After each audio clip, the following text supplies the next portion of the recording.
Hi guys. Okay, since we're all talking about NDDC now because of the probe that is ongoing, I think it's a good time for us to talk about the NDDC scholarship. Now, the NDDC scholarship is like one of the best things that has happened to the Niger Delta. Like, it's a really, really good initiative of the commission, and I do not by any means want them to stop it. Like, we need to keep on running that scholarship program for as long as our education system is what it is. We have to keep on giving our people a chance to go to where there are better schools, better systems, and learn for our collective betterment when we're ready for it. Because now we are not right now. That's the truth.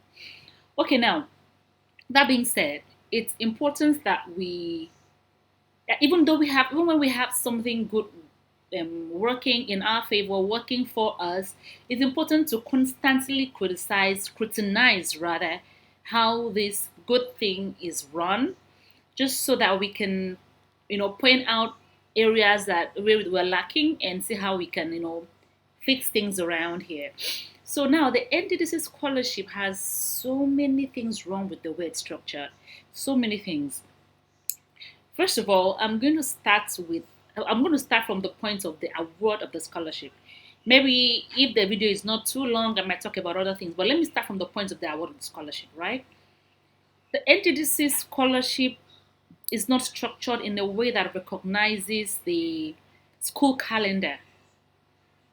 So now a majority of NDDC scholars go to the UK because the scholarship, if you're doing a master's program, gives you just a one-time payment. So that means that if you want to use the money to do your master's, you best go to a place where master's is run for like a year, and most people choose to go to the UK.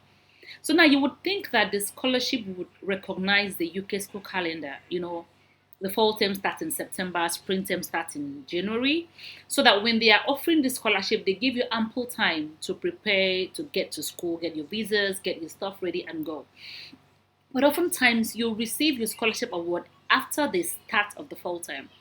I remember when I got the scholarship in 2015, I think it was ending of September or thereabout that I knew that I had a scholarship. And at the time, the school I had chosen had already started.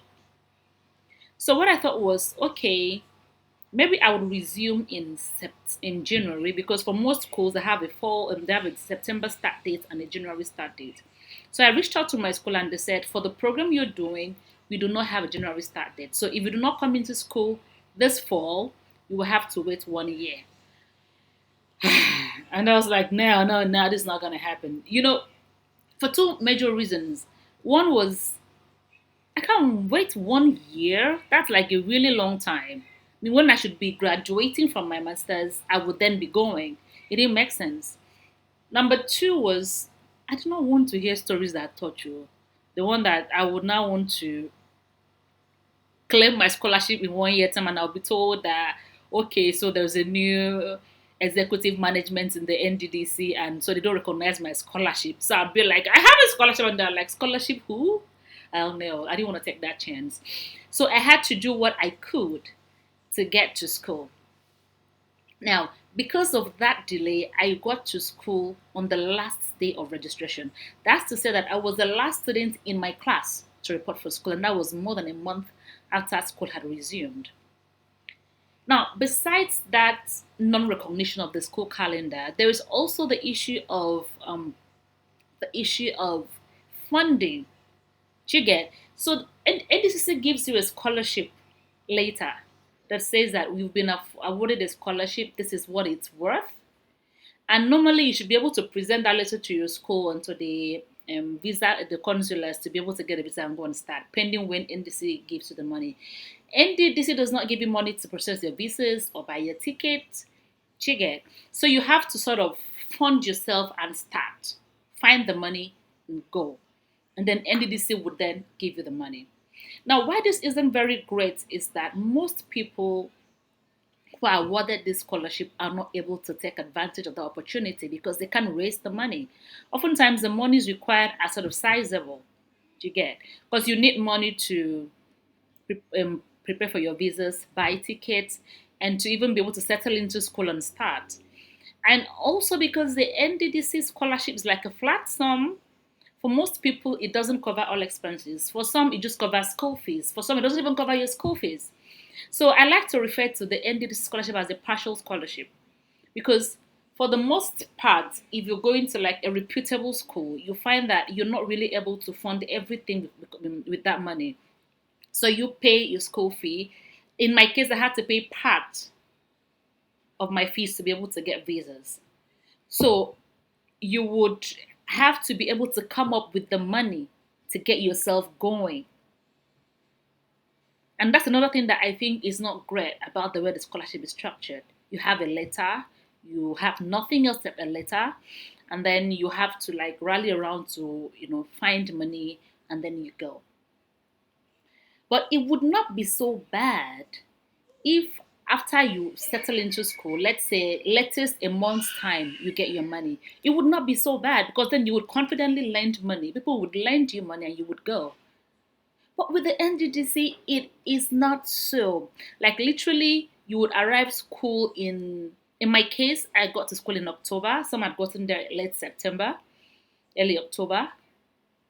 And then October, November, December, January, February, March, nothing. I got paid in April. Now, if you've not really been in that situation, you would not know just what that means. It was hell. So you go to school, you've rallied around, gotten monies, you've arrived, and then you can't even find money to buy food. You can't pay rent. It was terrible. So it was like a nightmare. Every day you will meet us on we had a WhatsApp group for the scholars where they're just lamenting and complaining. Today it is that Austin got thrown out from his house by his landlord. Tomorrow it's like, oh, my school sent me a letter that they were going to, cut me off if I do not pay. NDC is not responding to their letters and all that. It's so miserable. No one can study and focus in that condition. It's just not possible. I know with the UK education system, it's so easy for you to be locked out. It's not like a difficult process. A lot of things are online. You just log off your sign up, your sign on, and you can log into anything. You can submit assignments. You can access the online library. You can't access your lecture notes. You can't access nothing. And then your ID card gives you access to school facilities like the library. So they just log you out and you can access nothing. You're just there. So it's so difficult. Your landlord would throw you out if you're not coming up with the rent. And it's not because they're wicked. Most of those houses are still running on mortgage. So they put you there so you can help them pay their mortgage. If you're not able to pay, please excuse us. So it's a terrible life. You find NDDC scholars hustling. So half the time, instead of thinking about how to study or whatever, you're thinking about when is my next shift? When is the next nonsense job for me to go do so I can actually survive? And when I was there, it was an interesting time in our economy because Nigeria had like sunk into a depression, yeah. Oh, sorry, a recession. We had sunk into a recession at the time, and I remember that dollar, like pounds, was exchanging for almost 600 to the naira. Sorry, naira was exchanging for almost 600 to the dollar, and if you're calling someone from home to send you money at that time, how much will they send that you will now remove and say you want to go and parent? And what's even worse was that some of the people that went to school with me, they were like the breadwinners in their homes. So they've left the home and they're here and nothing is coming in. What are they supposed to call? The children that are waiting for them to send money for feeding. So for me, like this is the worst thing about the Nddc scholarship. It just sends you off there to go and legit suffer. And this shit went on for over 6 months. I got paid in April. At that time, school is doing over now. We are preparing for exams, then project. We've done the 2 semesters. So at that time, the time the money came, the torture had sunk. Like we had been tortured and we were representing, looking, embodying torture. It was that bad. And now the money came, some of us had lent money, and so that money came, and it was over. We shared out to all the people that we lent money from. And now that's not even all. Some of us, till today, have not received the total package of what that scholarship promised. So the scholarship gives you, I think, a 500,000 naira grant to cover for your transport, and your visas. Now, this money came in much later after we had resumed school, but some of us didn't get it. I didn't get it. And till now, I haven't gotten it. And it's been what, 5 years? 4 years since I graduated, almost 4 years.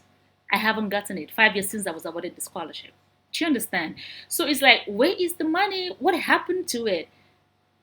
1 year post graduation, I tried to chase it and I found that, last, this chase is not going to yield anything. So I just like left it. But with this proof, hopefully they remember my account number. But that's just part of it. Moving on now. This happened in 2015-16. So you would think that by this time, NDCC would have fixed this problem, but they haven't. As at last week, it was still on the news that Nigerian students were protesting in London for payment. And this is what, July. Now, I don't know if they're the ones that resumed in January or they resumed in September, but whenever they resumed, it is a long time to wait to be paid. And it's like it's been happening every year. There is literally no year that any of the scholars are not protesting. We protested in my time, 2017, every year. In 2018, I even saw letters online where schools had to freeze the accounts of students and then report them to the home office for them to be deported. Some students were sent back home. At least I saw one letter from Leeds University where a student was sent back home.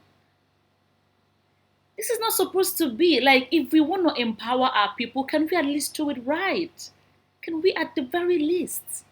Because it's not okay. It's not okay at all. And if we keep going at this rate, we would find ourselves in a situation where that NDDC scholarship letter with the stamp of the Nigerian government will not be respected by schools anymore.